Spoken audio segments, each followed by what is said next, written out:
Bem, boa noite. Obrigado por ter colocado a questão. Então, o que eu vou apresentar para vocês é uma escola de cinema indígena. É o que a gente faz. Não sei se vocês acharam insólita, exótica, talvez inoportuna a intervenção. Eu ouvi muitas vezes esse comentário, que você está poluindo os índios com a nossa tecnologia. Não pense que os índios são passivos no processo intenso de mudança cultural que sofre as suas vidas e suas comunidades. Isso é um processo discutido diariamente, né, no qual os velhos, evidentemente, cumprem o seu papel de cobrar o respeito às tradições e de aviventar a memória do grupo. Mas, evidentemente, a cada nova geração, os jovens têm o seu olhar voltado para o mundo de fora. O biculturalismo é uma realidade histórica incontornável. Os índios querem ser parte da modernidade e querem participar do processo histórico deste momento da humanidade. Essa modernidade que trouxe tantos prejuízos, não é?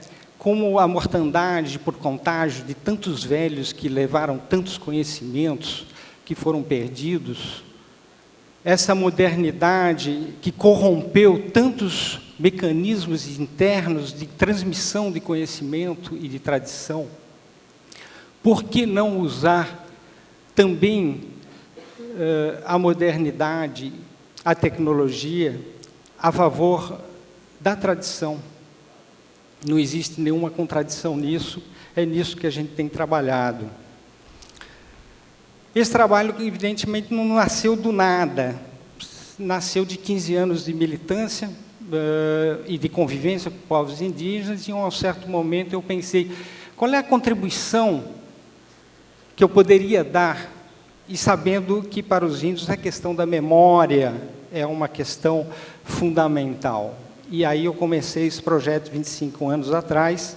Primeiro, é um projeto que não nasceu pronto, né?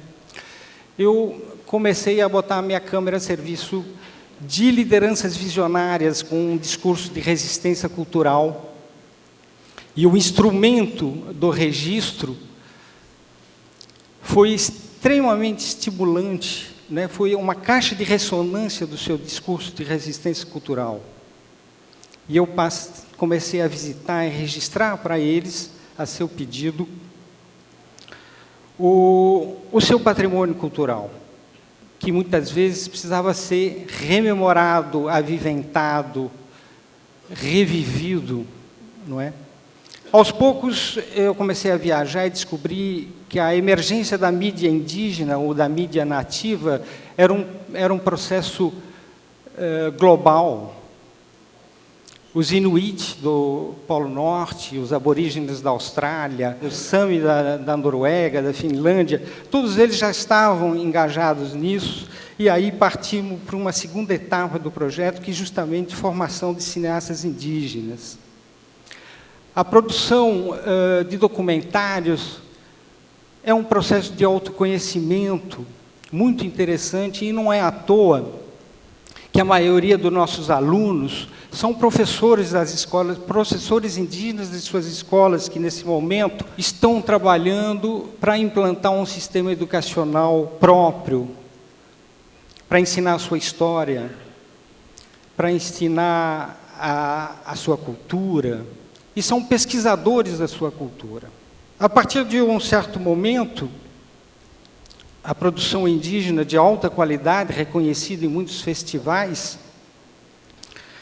tem encontrado um novo espaço, não é? Eu acho que o Brasil vive, nos últimos anos, uma coisa muito positiva, né, de olhar para o Brasil, de valorizar a sua diversidade cultural, e tudo isso é um movimento que foi subsidiado e por uma político-cultural que eu diria revolucionária, e na qual os índios, claro, foram incluídos, né, uma política de inclusão de populações marginalizadas.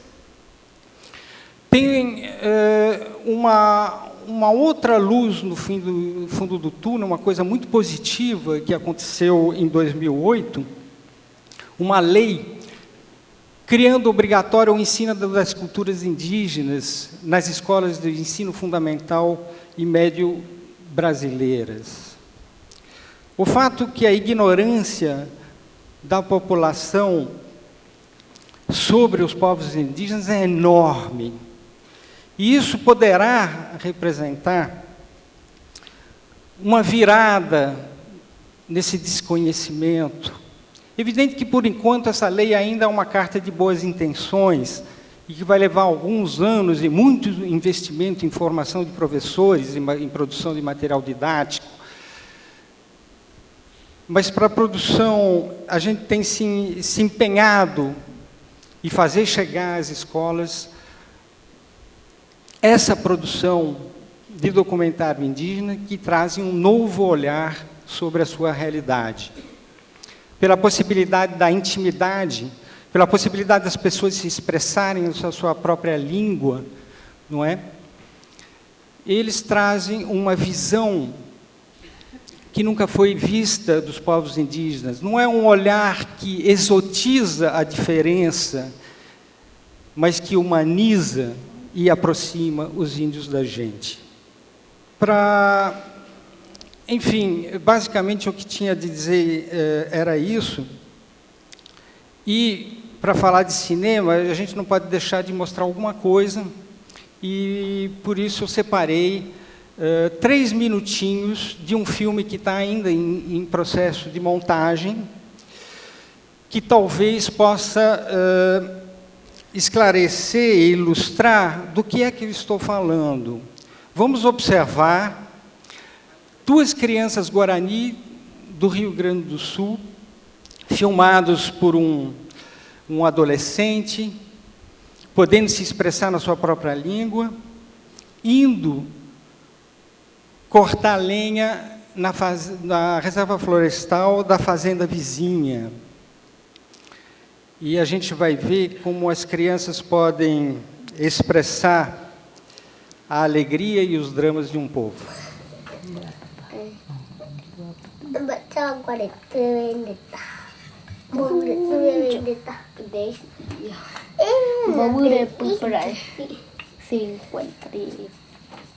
Yo kok 5 centavos.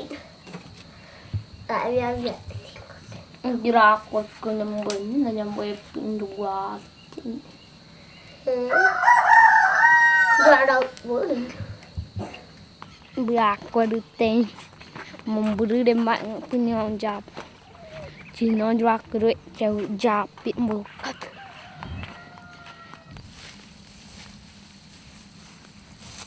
Pak mau quay pada idak kai.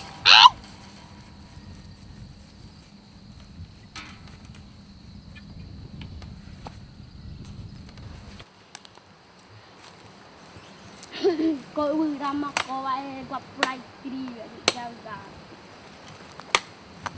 Dạo gọi được quậy đi về giao gà.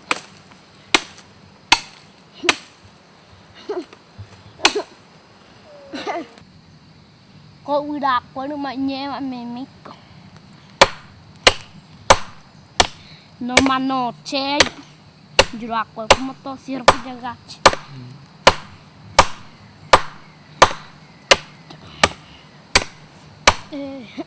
Coi ui đập dạo ở đây gặp cu nhau hem bơ đó dança comigo em todas as sento giro amor por favor la solidão e me tente por isso te peço eu amor fazendeiro. Bebe, não vá, por favor. Fazendeiro! Fazendeiro muito feio! Do solteiro, bem aqui, o metralhador e você também, pra me matar, Didi, maluco, 150, que querendo calcinha, do solteiro, eu quero uma noite. Mas primeiro vem aqui metralhador e você pra me matar. Eu quero morrer. Ixi, já me dei.